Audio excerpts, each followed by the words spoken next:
ഇവിടുത്തെ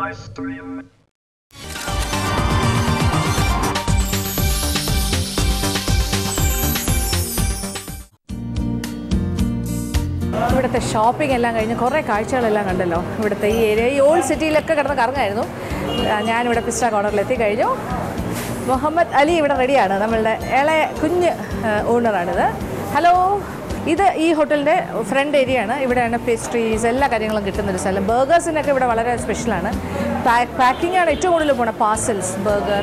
so this your burger is also very famous. Okay, അപ്പോൾ ഇവിടെ ഏറ്റവും വലിയൊരു സ്പെഷ്യലാണ് ഇവിടുത്തെ ഈ ഒരു കുബാനി എന്ന് പറയുന്ന സംഗതി വെച്ചിട്ടുണ്ടാക്കുന്ന ഒരു സ്വീറ്റ്. കുബാനി കാ മീഠ, കുബാനി കാ മീഠ. കുബാനി എന്ന് പറഞ്ഞാൽ ആപ്രിക്കോട്ട്സ്. ഇവിടെ ഡ്രൈഡ് ആപ്രിക്കോട്ട്സ് വാങ്ങാൻ കിട്ടും. This is kilo 1 kg is how much price? 160 for apricots. What is the price here? Kubani 160. 160 രൂപയാണ് 1 കിലോ ഡ്രൈഡ് ആപ്രിക്കോട്ട്സ്. ഇവിടെ നിന്ന് വേണമെങ്കിൽ വാങ്ങിയിട്ടും പോവാം. അപ്പോൾ ആപ്രിക്കോട്ട്സ് വെള്ളത്തിൽ കുതിർത്തത്, ഇത് 1 കിലോ ആണ്, അത് റെഡിയാക്കി വെച്ചിരിക്കുകയാണ്. വെള്ളത്തിൽ ഒരു 1-2 മണിക്കൂർ കുതിർത്ത് കഴിഞ്ഞാൽ റെഡിയാവും. അതിലേക്ക് 800 ഗ്രാം പഞ്ചസാര. റാസ്ബെറി സിറപ്പ്, റാസ്ബെറിയുടെ സിറപ്പ് ഇങ്ങനെ വാങ്ങാൻ കിട്ടും കുപ്പികളിലെല്ലാം, അതൊരു 100 ഗ്രാം. പിന്നെ റെഡ് ഫുഡ് കളർ. ഇത്രയും കാര്യങ്ങളാണ് ഇതിലേക്ക് ചേർക്കുന്നത്. കുബാനി എന്ന് പറയുന്നത് പേടിക്കേണ്ട, ഇത് ആപ്രിക്കോട്ട്സ് ആണ്, ഡ്രൈഡ് ആപ്രിക്കോട്ട്സ് വെള്ളത്തിൽ കുതിർത്ത ആ വെള്ളം തന്നെ ഉപയോഗിച്ചിട്ട് തന്നെ അത് വേവിക്കാൻ പോണത്. അപ്പോൾ ഇത് കുതിർത്ത വെള്ളം, കുബാനി കുതിർത്ത, അതാണ് ആ കളറ്. അത് അടുപ്പിലേക്ക് ഒഴിച്ചു. അതിലേക്ക് കുതിർത്ത് വെച്ചിരിക്കുന്ന കുബാനി, അതായത് ആപ്രിക്കോട്ട്സ്, ഡ്രൈഡ് ആപ്രിക്കോട്ട്സ് കുതിർത്തത്.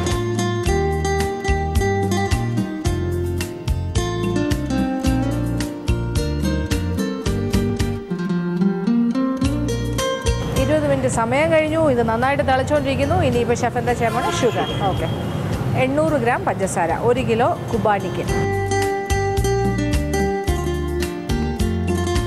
ഇത് ആരോഗ്യത്തിന് വളരെ നല്ലൊരു കാര്യമാണ് ആപ്രിക്കോട്ട്സ്. അപ്പോൾ അതിൻ്റെ ഈ ഷുഗർ കണ്ടൻറ്റ് കൊണ്ട് മാത്രമാണ് ഒരു പക്ഷേ അത് നമുക്ക് ചിലർക്കെങ്കിലും അത് കഴിക്കാൻ പറ്റാണ്ട് വരിക. അപ്പോൾ അതുകൊണ്ട് അങ്ങനെയുള്ള ആൾക്കാർ പഞ്ചസാര കുറയ്ക്കുക. കൂടുതൽ പഞ്ചസാര കഴിച്ചാലും കുഴപ്പമില്ലാത്ത ആൾക്കാർക്ക് ഇതേപോലെ നല്ല ക്വാണ്ടിറ്റി പഞ്ചസാര ഇട്ട് തന്നെ ചെയ്യാം. ഇത് രണ്ടും കൂടി കിടന്നിട്ടൊന്ന് തിളയ്ക്കണം, ചെറുതായിട്ടൊന്ന് കുറുകി വരണം.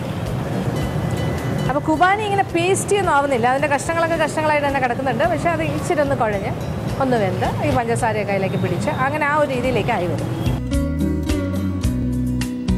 അപ്പോൾ ഇത് റെഡിയായി കഴിഞ്ഞു. തീ ഓഫ് ചെയ്തു. കാര്യം ഇതൊന്ന് കുറുകി ശരിക്കും ആ ഷുഗർ സിറപ്പ് ഒന്നുകൂടി ഒന്ന് തിക്കായി എല്ലാം കൂടെ ഒരു കുഴഞ്ഞൊരു പാകമായിട്ടുണ്ട്.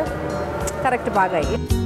ഇനിയാണ് റാസ്ബെറി. ഓക്കെ, റാസ്ബെറി സിറപ്പ് ഏതാണ്ട് 1 കപ്പോളം, 100 ഗ്രാം എന്നാണ് പറഞ്ഞത്. ഏകദേശം 1/4 കപ്പ് ഇപ്പോൾ ചേർത്തു.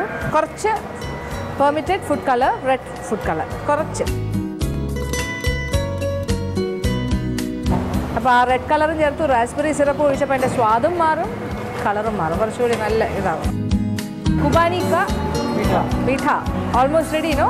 ഓക്കെ, ഇത് തണുപ്പിച്ചും കഴിക്കാം, ചൂടായിട്ടും കഴിക്കാം. തണുപ്പിച്ച് കഴിക്കുമ്പോൾ കുറച്ചുകൂടെ സ്വാദായിട്ടാണ് എനിക്ക് തോന്നിയത്. കാര്യം ഇത് തണുപ്പിച്ച് ഫ്രഷ് ക്രീമും കൂടി ചേർത്തിട്ട് അതിൻ്റെ ടോപ്പിംഗ് ആയിട്ട് വെച്ചിട്ട് കഴിച്ചാൽ നല്ല. പക്ഷേ ഇവിടെ ഇപ്പോൾ ഹൈദരാബാദിൽ വേരിയേഷൻസ് നടത്തുന്നുണ്ട് ആൾക്കാർ.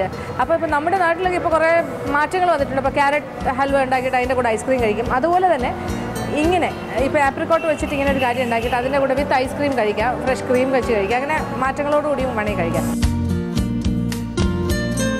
കുറച്ച് വാനില എസൻസും കൂടെ ചേർക്കാൻ പോവാണ്.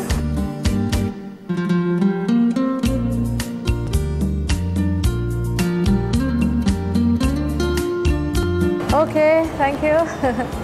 കുബാനി കാ മീഠ ഞാൻ കഴിക്കാൻ പോവാണ്. ഓ, നന്നായിട്ട് അലങ്കരിച്ചിട്ടൊക്കെ തന്നിരിക്കണം. കണ്ടില്ലേ, നിറച്ച് പിസ്റ്റ ആൽമണ്ട്സ്. എനിക്ക് വയ്യ, എന്താ ചെയ്യാം.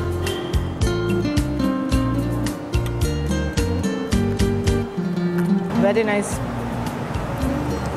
ഞാൻ പറഞ്ഞല്ലോ, ഒന്നുകിൽ ക്രീം അല്ലെങ്കിൽ ഐസ്ക്രീം, ഏത് കോമ്പിനേഷനിൽ വേണമെങ്കിലാകാം. നമ്മുടെ നാട്ടിൽ ഇനിയിപ്പോൾ നമ്മൾ ഡിസേർട്ട് ഐറ്റംസിന് halwa with carrot halwa with ice cream, gulab jam with ice cream എന്നൊക്കെ പറയുന്ന പോലെ ഈ കുബാലി മീഠ വിത്ത് ഐസ്ക്രീം ആക്കാം എന്നെനിക്ക് തോന്നുന്നു. കാര്യം ആപ്രിക്കോട്ട്സ് നമ്മുടെ നാട്ടിൽ ഇപ്പോൾ കിട്ടുന്നുണ്ട്. ഇവിടെ വരികയാണെങ്കിൽ ഇവിടുന്ന് ലാഭത്തിന് വാങ്ങിച്ചിട്ടോ, കിലോയ്ക്ക് 160 രൂപയുള്ളൂ. അപ്പോൾ ഏതായാലും വളരെ ഗംഭീരമായിരിക്കുന്നു. So thank you very much. Thanks a lot for showing us all these wonderful dishes. പ്രേക്ഷകരായി നിങ്ങളും ഞാനും എല്ലാം ഇത് എൻജോയ് ചെയ്തു എന്നായിരിക്കുന്നു. കാര്യം ഹൈദരാബാദിൻ്റെ ഡിഷസ് അറിയണമെങ്കിൽ തീർച്ചയായിട്ടും ഇവിടുത്തെ ആൾക്കാരെ തന്നെ മനസ്സിലാക്കണം അല്ലേ. ഒരു പുതിയ സ്ഥലത്ത് പോകുമ്പോൾ നമുക്ക് എങ്ങനെ സഹകരണം കിട്ടുന്നു എന്നുള്ളതാണ് നമ്മുടെ സന്തോഷം. അപ്പോൾ എന്തായാലും എത്ര നന്ദി പറഞ്ഞാലും മതിയാവില്ല. എന്തായാലും പോകാൻ സമയമാകുന്നു. ഇനി നമ്മൾ വീണ്ടും നാളെ കാണും. അതുവരെ